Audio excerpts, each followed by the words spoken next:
খারাপের পরে যেমন ভালো আছে, ভালোর পরে তেমন খারাপ আছে।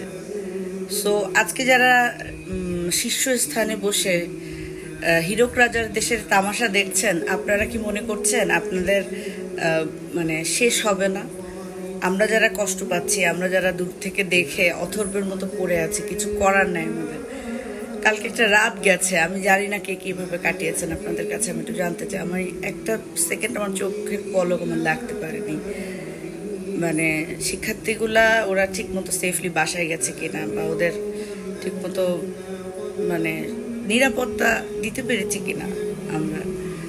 আমি নিজে স্টুডেন্ট না, কিন্তু আমার অনেক কাছের ভাই বোন, পরিচিত ইউনিভার্সিটির ছোট ভাই অনেকেই আছে স্টুডেন্ট।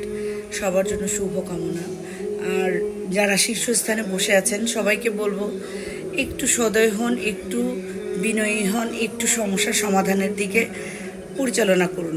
দেশ আপনার, আমার, বাংলাদেশকে খুব ভালোবাসি। বাংলাদেশের সকল কিছুর জন্য আপনারা আমরা এক মানে সবার সমন্বয়ে কিন্তু একটা দেশের উন্নতি অগ্রগতি কাজ করে। সো একদিক থেকে মানে একমুখী হয়ে চিন্তা না করে সব কিছুর সমন্বয় করি। আর হাইকোর্টের উপরে আমি অবশ্যই আস্থাশীল। কোটা পদ্ধতির সংস্কারণ অবশ্যই হাইকোর্ট আমাদেরকে দিবে, সে পর্যন্ত আমরা ধৈর্য ধরি, আমরা মানে এত মানুষকে কষ্ট না দিই। প্রশাসনকে বলবো, আপনারা প্রশাসনে আছেন, আপনারা নিরাপত্তা দিন, আপনাদের দায়িত্ব আপনারা দায়িত্বর জায়গা থেকে পালন করুন।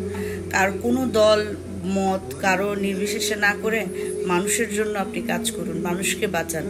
মানুষগুলোর কষ্ট, স্টুডেন্টদের যে হাহাকার, সেখান থেকে ওদেরকে সেভ করার চেষ্টা করুন।